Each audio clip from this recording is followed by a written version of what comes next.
Once again, Season 2, Episode 4 of the Derby Corona. And so this episode, there are some messages of players not being that happy, and some of them being happy because I've played them in previous games, but we've only played 13 games out of like a 50, maybe 60 game season, so there's a long way to go, of course, and I'm just going to show you some of the games that we are going to be playing in this episode, which includes a nice Capital One Cup game against Liverpool, which should be quite good, of course, and some games that we should be able to win and maybe work ourselves up the league a bit more, and of course get a few more points. That's always helpful. So first game is against Norwich, a team that we should definitely be beating if we are going to stay up in the Prem. Of course, they did come up with us, and they're not the strongest side, of course, and we do get a good early start here in the 30th minute of the match. Johnny Russell with a nice goal there. Mainly it was Jeff Hendrick with a really good powerful header at the back post, and then John Reddy just parried it straight to Russell and he gets the goal. And then unfortunately, in the second half, I believe we do concede a goal here. Hooper just wins the ball off Van Beek and he just runs through on goal, and the keeper didn't really do too much. He is only 64, 65 rated at the moment, so isn't exactly the best. Maybe we should load in a goalkeeper in the January transfer window. I'm not too sure. Maybe get Jack Butland if we can, because of course we did sign him in real life, and that'd be quite nice. And this goal here from City was really nice. That new turns skill move, it's really handy, and that was why we got that goal, because of that new skill move. And a really nice goal, and I'm really tempted to just start with Sifsy, because the problem is with Martin, he's a little bit too slow. He's fantastic at finishing and heading the ball in the back of the net, but apart from that, nothing too special. So we do unfortunately concede another goal there from a Hooper again, or was it Lafferty? I'm not too sure. But to make it 2-2 in the game in the 66th minute, a little bit unfortunate.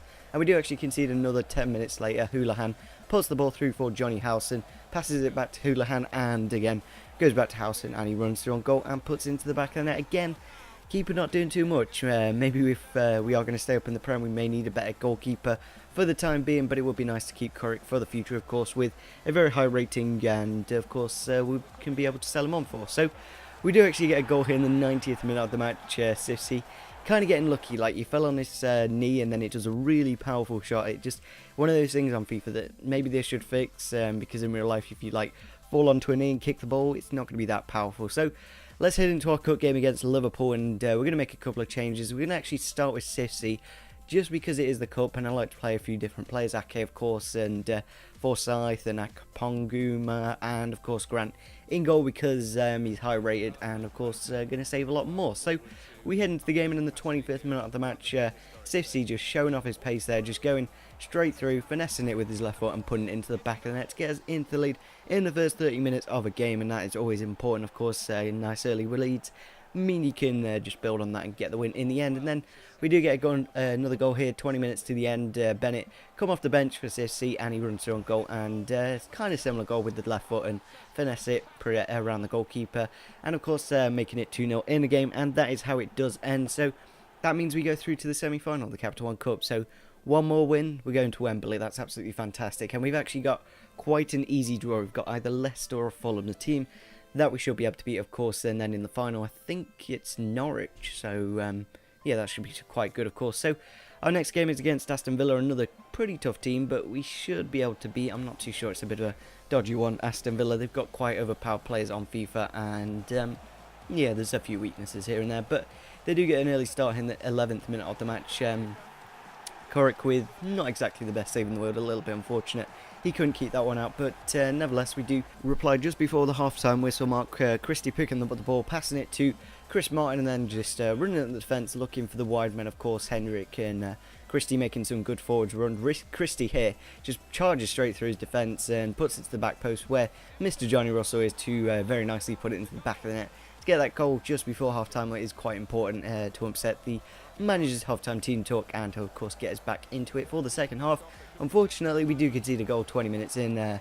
Benteke just with pretty much an open net. Maybe I should have defended a bit better, but those kind of goals are kind of unpreventable, and they do happen quite a bit. And then we do actually get a goal pretty much straight from kickoff. We go straight through on goal, and the goalkeeper does take out my play. It was rolling into the back of the net. Maybe he should have played the advantage, but nevertheless we do eventually step up to the spot and put it into the back of the net. A nice penalty, of course, to make it 2-2 in the game. Quite an eventful game so far. 4 goals in 64 minutes, and it's not over yet. There are a few more goals left, and here's Sissy, puts us into the lead. He runs down that left hand side, cuts inside with a nice bit of skill, and then eventually really nice shimmy to get himself in that really dangerous area to finesse it around the goalkeeper to make it 3-2 in the game. I believe that is his hat-trick for the game. And if he keeps up this good form, I don't know how he can keep him out of the first team, because of course Martin isn't scoring that many goals. He's scoring occasionally, but compared to Sissy, like, here's his 4th goal. Just so easy to walk around a goalkeeper and to put it into the back of the net to make it 4-2 in the game. And then we do win another penalty. Don't know what Ron Vlaar was doing, but he just took out Gary Mackay-Stevens from behind. Of course, he is going to pick up a red card for that, and he does get sent off, and with like 10 minutes left of the game. And of course, with a penalty, we can make it 3-goal lead and pretty much guarantee the 3 points, and that is what we do. We go exactly the same place, and we put it away again to make it 5-2. It was a bit of a tight game, but then again, slowly we built on it, and of course, they do make it 5-3 here with that extra cushion. It just means we can hold off a bit more, and of course, he does make it 5-3, and that is how the game does end. So, yeah, decent performance. We could have maybe done a bit better, not conceded as many goals. 3 goals conceded isn't the best, but as long as we're scoring more goals, that's always important, of course. So, 3 points against Aston Villa, a very tough side, and we're only 2 points off the relegation zone, so every single point matters at this part of the season. Of course, getting an early good start is always handy, and yeah, it's good.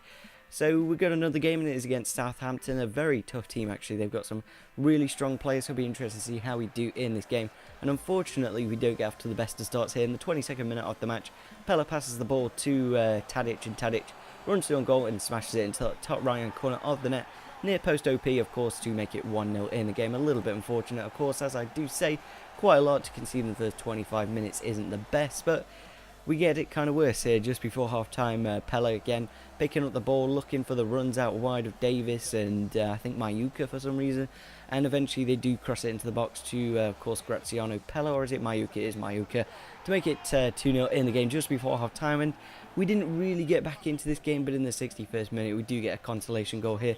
Oz Tonali with a nice through ball for Sissy, and that means Sissy scores, so it's always good that he's always scoring, of course. So defensively, maybe he should have done a bit better, and yeah, this is how the episode does end. Not much did happen. We got through to the Capital One Cup semi-final, so that is always nice against Liverpool, a very tough side. They weren't playing the strongest of team, but still to beat Liverpool is very important. So if you did enjoy this episode of the Derby Career Mode, it would be fantastic if we could get over 15 likes. Hopefully we can get another episode up on Wednesday or Thursday, if not Friday, I'll have to see. So yeah, smash the like button, subscribe if you're on your channel, and see you soon. Bye.